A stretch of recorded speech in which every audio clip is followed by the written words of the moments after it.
안녕하세요, 포춘 언니입니다. 오늘은 제가 변호사 1년차 때부터 많이 했던 사건을 좀 소개를 하려고 하는데요. 사건 얘기를 하려고 하는 건 아니고, 제가 현재 미혼인데도 1년차 때부터 이혼 사건을 진짜 많이 했었거든요. 내일도 또 중요한 이혼 사건 재판을 앞두고 있는데, 그냥 미혼 변호사가 접하는 이혼 사건에 대한 자세랄까요? 사실 저는 뭐 결혼을 아직 안 했고 당분간도 지금 당장 계획은 없는데, 이혼 사건을 하는 그런 상대방들을 보면 저는 사실 우리 의뢰인의 이익을 대변하는 사람이니까 상대방이 잘못하는 경우가 많다라는 거를 보면서, 아, 나도 저런 상대방을 만났을 때 결혼 생활을 잘 유지할 수 있을까? 이런 걱정도 많이 들더라고요. 근데 가장 이제 제가 마음이 아픈 거는, 보통 이혼하시는 경우에도 자녀들이 되게 어린 경우가 많거든요. 그러니까 물론 요새는 황혼이혼이나 이런 분들도 많은데, 그러니까 그런 경우에는 사실 아이의 양육권을 두고 다투는 경우도 상당히 많아요. 저는 당연히 결혼도 안 했고 아이도 없지만, 사실은 아이를 가지고 흥정하는 듯한 모습을 보이는 그런 당사자들을 볼 때면 좀 마음이 아픕니다. 그래서 갑자기 이제 저도 그런 뭔가 감정에 동화가 되면서 그 안타까운 사정이나 이런 것들에 감정이입을 하게 되는 경우가 참 많아요. 제가 MBTI가 ENTJ인데 정말 심각한 T이거든요. 근데 그 이혼 사건 할 때만은 사실 F가 되는 것 같고, 예전에 법정에 가서 거의 울 뻔한 적도 있었어요. 너무 안타깝고. 그러니까 거의 무슨 아이에 대한 탈취극과 같은 장면이 벌어져서 무슨 난투극처럼 싸움이 번진 적이 있었던 케이스도 있었거든요.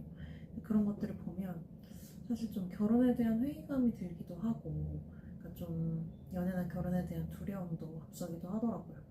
제가 1년차 때부터 거의 못해도 1년에 한 2, 30개 정도의 이혼 사건을 했었던 것 같아요. 지금은 그렇게 많진 않은데, 그러다 보니까 사실은 이혼 사건을 일정 기간에 좀 깊이 하게 됐었죠. 계속 이렇게 이혼 사건 하다가는 결혼 못하겠다, 이런 생각도 많이 들었었거든요. 어쨌든 뭐 두서가 없긴 했지만, 미혼인 여자 변호사 입장에서 이혼 사건을 수행하는 건 상당히 빡세다. 그리고 가끔은 이제 상대방이 이제 대리인인 저를 이제 힐난할 때도 있어요. 어떤 입장이냐면, 너가 결혼을 안 했는데 이런 사건을 해서 이해를 하느냐, 왜 너는 잘 알지도 못하면서 너의 의뢰인의 편을 드느냐 이라고 하면서 오히려 저를 질책한 적도 있었어요. 근데 그런 얘기를 듣지 않으려고 굉장히 뭐 이런저런 사전 조사도 많이 하고 하는데도 불구하고 사실 어느 정도 한계가 있긴 하죠. 그러니까 성과는 좋았지만 또 사건을 수행함에 있어서 상당한 애로사항이 있었다. 이제 그런 것들을 좀 말씀을 드리고 싶습니다. 내일도 중요한 사건을 앞두고 있는데요.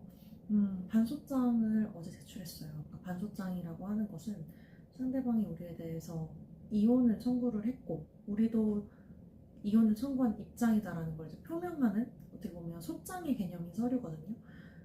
우리의 이제 주장을 담은 서면이죠. 쉽게 설명드리면. 근데 이제 그 우리 의뢰인도 혼인 기간이 짧지 않다 보니까 좀 얘기를 해줬으면 하는 그런 내용들이 상당히 많이 있어서 그런 것도 적다 보니까 40장 정도가 됐습니다. 근데 재판부에 좀 죄송스럽긴 하죠. 그걸 다 읽어봐 주셔야 되는, 수고를 하셔야 되는데, 어쨌든 간에 저는 또 최선을 다해서 사건을 잘 수행을 해야 될 것 같고요.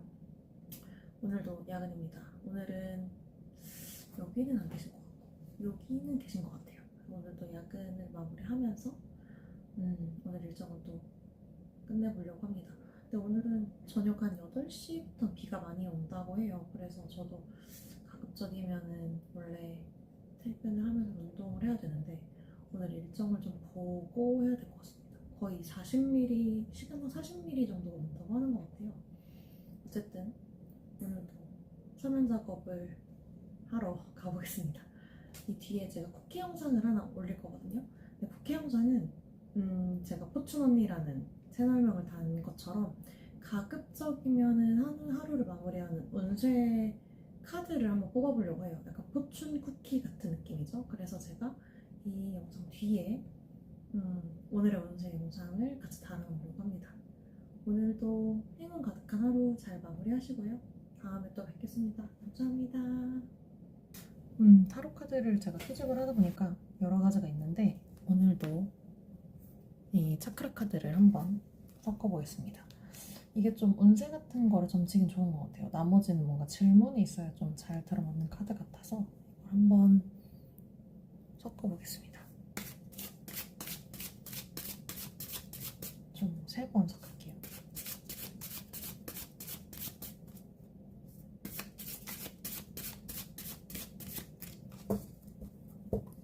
이 유물 까니까 굉장히 전문적이어 보이는데 이게 있어야 또 스프레드가 잘 됩니다.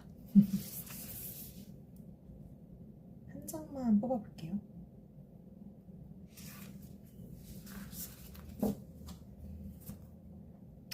오늘의 운세 헐 난관입니다. 제 심리 상태를 항상 담아서 찍는 건 아닌데도 불구하고 이런 카드가 나오네요.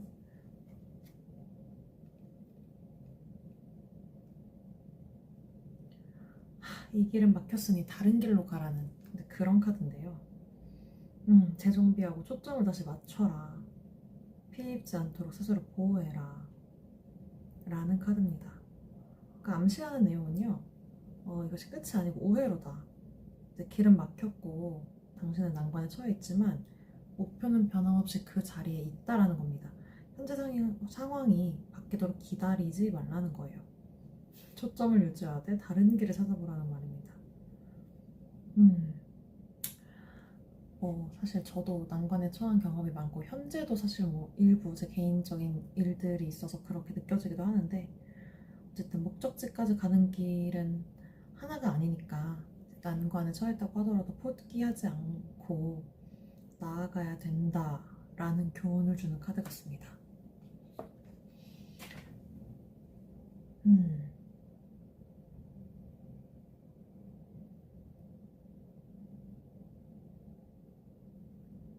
재미삼아 한번 유니버셜 웨이트를 좀 뽑아볼까요?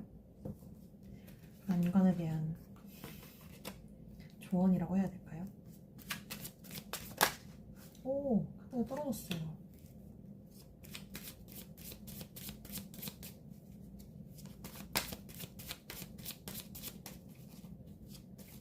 난관에 대한 조언 카드.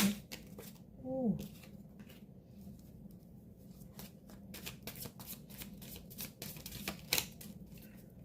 한 개를 더 뽑아보겠습니다.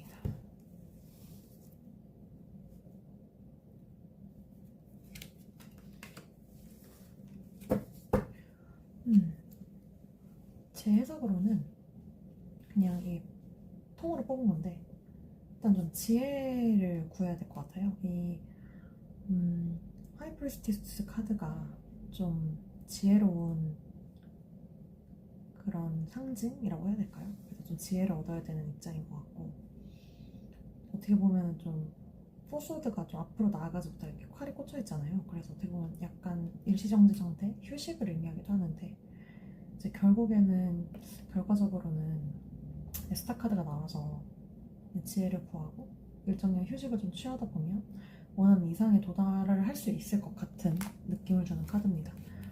그래서 하루는 사실 카드 해석하기 나름이라서 결과를 좀 뽑아보죠. 오, 쉽사리 행동을 할 수 없는 카드인데 좀 감정을 담아서 신중하게 행동을 해야 되는 듯한 카드입니다. 그래도 좀 시작은 해봄직하다는 조언을 주는 카드이기도 해요. 결론적으로 말하면 이게 페이지 소드라서 어떻게 보면 좀 성급한 시작이 될 수도 있지만 그래도 좀 지혜를 구하고 일정 기간 지금 당장은 좀 막혀있고 앞으로 나아가지 못한다고 하더라도 내가 원하는 방향으로 내가 마음을 쏟고 있는 쳐다보는 방향으로 나아갈 수 있는 작은 힘이 생기겠다. 다만 약간 서툴 수 있기 때문에 그 부분에 대해서는 내가 가고자 하는 방향이 있다면 충분한 준비를 통해서 새로운 방향을 찾아보면 좋을 것 같습니다. 아까 이 카드에서도 우회로를 찾아봐라. 내가 원하는 목표에 도달하는 길은 한계가 아니다. 이런 게 나왔으니까요. 이 정도로 리딩은 마무리하고 오늘의 운세는 여기까지 보겠습니다.